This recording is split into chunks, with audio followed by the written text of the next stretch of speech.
everyone. Thank you so much for watching Channel 13 today. This is Dialogue, and we hope you like our new look here. We're going to spend the next 30 minutes talking about some programs and some events happening around Hampton Roads, good things that are happening, other people helping out other people. And our first guest today is Captain Louis Reckline. He is from the Salvation Army. In fact, he's the Tidewater Area Commander. We go right to the top for you here on Dialogue. He wants to tell you all about a special program that they have, a program that will go a long way toward helping some people here in Hampton Roads, people who need the help. How you doing, sir? I'm doing all right. How are you? You're here to talk about Hope Village? Yes. But before we get to that, I just want to ask you overall, with this tough economy, how is that affecting you guys and the services that you're able to provide for so many people? Well, it's affecting us in a number of ways. Obviously, donations have gone down some because of the economy, but requests have increased. So we've seen a number of people coming in, asking us for help, people who normally wouldn't ask us for help. Wow.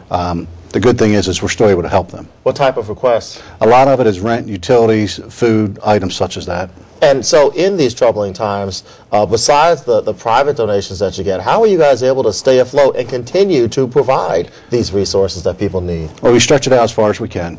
We also continue to try and find ways to generate more income, to find other ways to bring the funds in to help the people who need our assistance. It's just an ongoing daily thing. Have you seen anything like this in your tenure? No, I haven't. This is the first time I've seen something like this. Wow.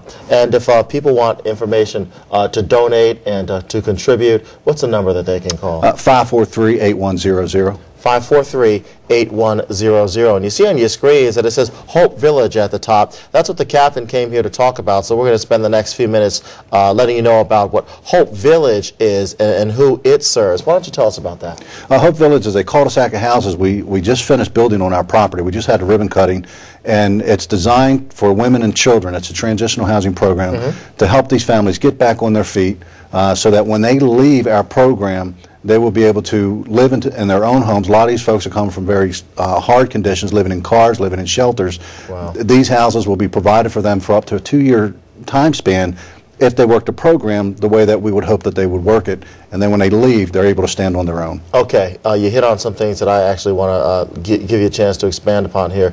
You said work the program. What's the program? Well, it's a very long program, and it's a program that's going to be designed for each client themselves. And we're going to start out, obviously, if they don't have an education, first thing we're going to do is help them get their GEDs. And then we're going to teach them how to balance a checkbook. We're going to teach them how to work with their children, how to work with the schools, how to know that every month, before we get the extra things in life, we pay our rent, we pay our utilities, we buy food, we buy clothes for our families. Then we look at the other things that we're able to do. Sometimes people aren't taught these things, and they're thrust into a family situation, and they don't know what to do. So we're going to work the program designed specifically for these folks to help them move to that next level. And so how long are they in this program?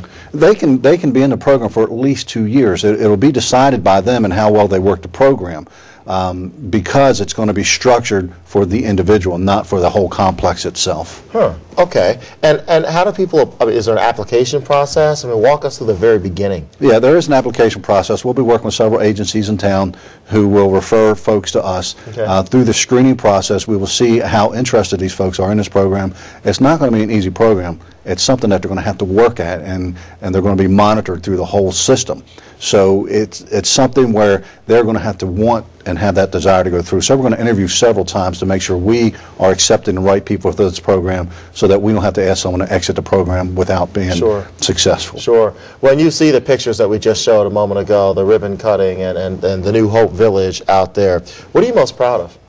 I think I'm not most proud of anything yet. What I'll be most proud of is when we see the ladies successfully go through the program. It's neat to have this. It's a very nice looking complex. It's a very secure environment for these folks. And it's going to be very nice for the kids who probably have not lived in these kind of conditions before. But the happiest times will be to see these women successfully go to their own homes with their families. And again, how many people can this serve? Can this help? This can serve about 15 women at a time. Okay. And the children? The children will be dependent upon the number of children in the family. Sure, okay. And how long has this been a dream? This has been a dream for us for about 3 years now.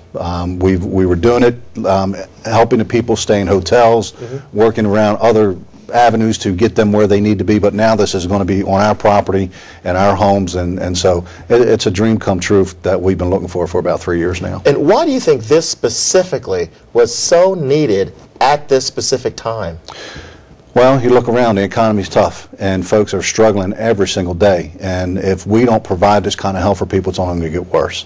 And so this is going to be something to help these women to live within the confines of their budget, and that will allow them to make ends meet and not have to rely on a shelter or a homeless program. And to keep it going, you rely on the donations. We do. We rely on donations. It's a very nice program, and that takes a lot of funding.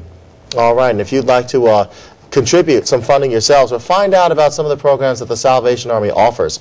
We're talking specifically about the Hope Village here, but you can call them about anything you want. 543-8100 is the phone number, 543-8100, and the website there is salarmyhr.org.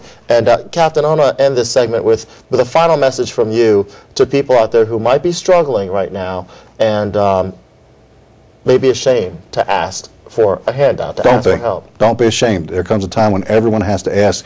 You know, when we first get started in life, people help us out. There are a lot of times that people come through and just see us to that next level.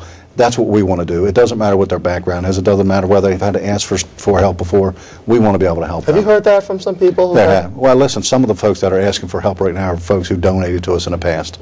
And so they shouldn't be ashamed. That's why we're here. It's good that you're there. Sure. Keep up the good work. Thank you, sir. Thank you so much, sir. All right. Appreciate it. We are back with more of Dialogue for you right after this. Don't go anywhere.